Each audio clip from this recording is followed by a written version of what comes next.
जिंदगी है तेरे आगे खड़ी, जागो दुनिया, जागो जागो, जागो दुनिया, जागो जागो।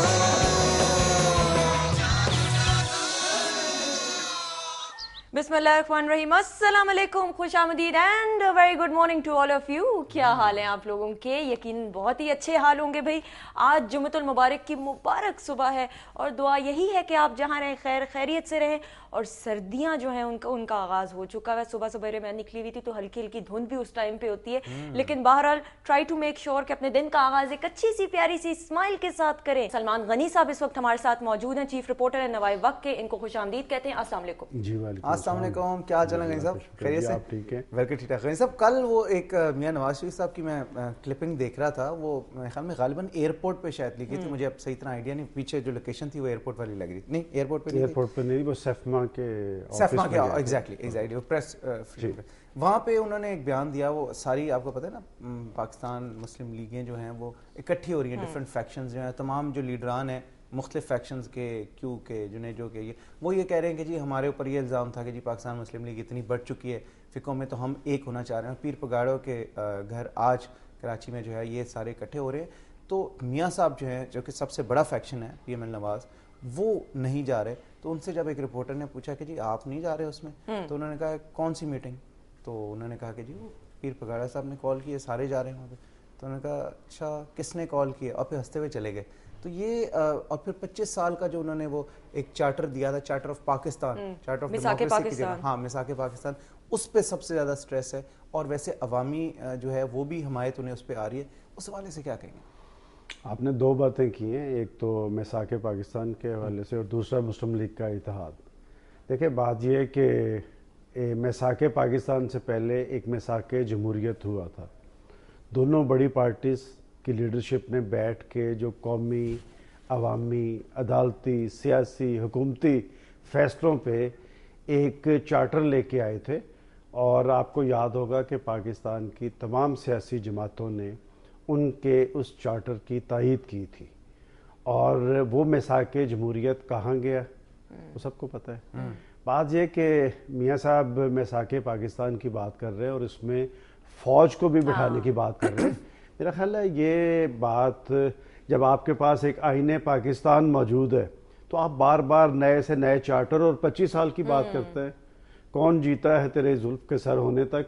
बात ये, यहाँ तो आप अभी कल की बात है जो मिसाक के जमहूरियत लाए थे, इसमें कोई शक नहीं कि नवाज शरीफ साहब उस पर कारबंद रहे, लेकिन पाकिस्तान पीपल्स पार्टी की क़यादत ने, आपको याद होगा बहुत अच्छी तरह कि वो मरी के एक होटल में हाथों में हाथ डालकर कौम के सामने एक अहद किया था कि 1 माह में अदलिया बहाल करेंगे, चीफ जस्टिस को बहाल करके अदालती अमूर जो है आज़ादाना तौर पे सरंजाम पा सकेंगे। थोड़ी देर हो गई वो करने में। वो चार्टर जिसे पूरी पॉलिटिकल पार्टीज की तायीद हासिल थी, उस पे ये अमल दरामद नहीं कर सके। मैं समझता हूँ कि मियाँ साहब को इस वक्त एक नए मिसाक की बजाय कौम के जज्बात और एहसासात की तर्जुमानी करनी चाहिए। कोई सियासी खिचड़ी तो नहीं बनती हुई आपको नजर आ रही मौजूदा सूरत हाल के अंदर? देखें, अभी फारूक ने जो सवाल किया था कि कराची में आज पीर पगाड़ा साहब की रहायशी किंगरी हाउस में एक मीटिंग हो रही है। ये वो लोग हैं जो जनरल मुशर्रफ के दौर में सारे इकट्ठे थे। इकट्ठे किस वजह से थे? उसमें कोई दो आरा नहीं कि जनरल मुशर्रफ साहब की हुकूमत थी, उन्होंने इकट्ठा किया था, किस तरह इकट्ठा किया था वो भी कोई ढकी छुपी बात नहीं है।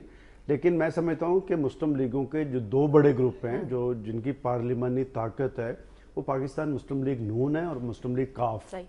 और हालात ये हैं कि अभी कुछ देर पहले चौधरी शुजात साहब कराची गए पीर साहब के पास और उन्होंने इदगाम का ऐलान कर दिया उनके साथ, लेकिन वापस आए और उधर से चौधरी परवेज लाई साहब वापस आए तो यकदम वो बदल गए।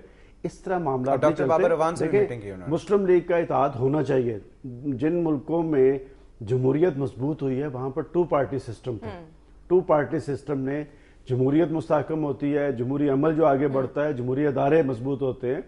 मैं समझता हूँ कि कराची वाले इजलास की कोई ज़्यादा अहमियत इसलिए नहीं कि ये तो वही लोग हैं, अभी कल की बात है जब जनरल मुशर्रफ साहब थे ये सारे इकट्ठे थे। कि ये जितने मसाइल हैं, आपस की डिस्कशंस, मीटिंग्स और मुफाहमत और जोड़ तोड़ जो है, इसका आम आदमी کی روٹی سے کیا تعلق ہے؟ کیا اس پہ کوئی اثرات ہوں گے؟ کیا اسے مزید کھانا ملے گا؟ فاروق صاحب میں خود ان سے 100% ایگری کرتا ہوں. بات یہ ہے کہ میں نے جیسے کہ ابھی کچھ دیر پہلے کہا تھا کہ آپ نے کہا کہ میاں نواز شریف صاحب میثاق پاکستان کرنا چاہتے ہیں.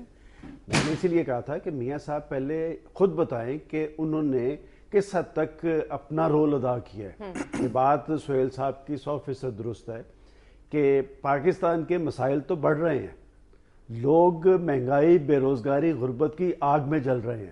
افغانستان اور کشمیر کا مسئلہ آپ کے سامنے ہے, براہ راست پاکستان سے منسلک ہے, اور آپ کے اداروں کے درمیان ایک تصادم کی فضا ہے, لیکن آپ نان ایشوز کو ایشوز اور ایشوز کو نان ایشوز میں کنورٹ کر رہے ہیں.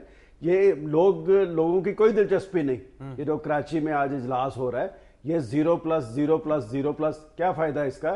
یہ اصل ایشوز سے توجہ ہٹائی جا رہی ہے. رانا ثناء اللہ صاحب کا کل میں بیان پڑھی تھی تو انہوں نے کہا تھا کرپشن کا وائرس اور ڈینگی کا جو وائرس ہے اس کا آغاز تو گورنر ہاؤس سے ہی ہونا چاہیے, اس پرے کرنا چاہیے. بابر روان صاحب کا بھی کر رہے تھے ذکر. تو یہ بلیم گیم تو چل رہی ہے, مسائل کا اپنے گریبانوں کے اندر منہ ڈال کے دیکھیں نا تو سب کچھ پتہ چل جائے گا.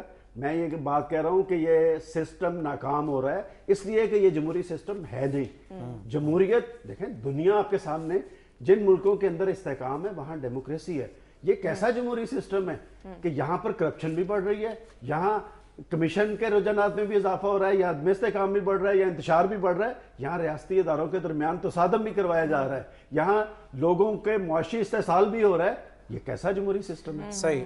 غنی صاحب نے ایک بڑی آج جو ہے نا میں نے دیکھی ایک بڑی اچھی بات کی کہ یہ تمام کے تمام لوگ, کوئی ایک ان پہ نہیں انہوں نے ذمہ داری ڈالی. غنی صاحب نے کہا ہے کہ تمام لوگ جو ہیں یہ ذمہ دار ہوں گے اگر سسٹم فیل ہوتا ہے. بالکل صحیح بات ہے. اور عوام تک ثمرات پہنچنے چاہیے کہ ورنہ کوئی فائدہ نہیں عوام کے لیے نا. اب تو یہ اس پوزیشن میں نہیں رہے, عوام تک ثمرات. میں نے کہا آپ آج کے اخبارات اٹھا کے دیکھ لیں, 30% اور بجلی, اور جس گھر کے اندر بجلی کا بل جا رہا ہے وہ اس سسٹم کے حوالے سے, اس حکومت کے حوالے سے کلمہ خیر وہاں سے نہیں نکلتا. بالکل صحیح. تھینک یو سو مچ غنی صاحب, بہت شکریہ. بہت شکریہ. انشاءاللہ منڈے کے روز اب آپ سے ملاقات ہوگی. ناظرین بریک لینی ہے, بریک کے بعد ہیلتھ سیگمنٹ کے اندر ہمارے پاس ڈاکٹر خورشید عالم موجود ہوں گے, ENT اسپیشلسٹ ہیں. آپ کی لائیو کالز بھی لیں گے. For that you have to stay tuned. Keep watching Jaago دنیا.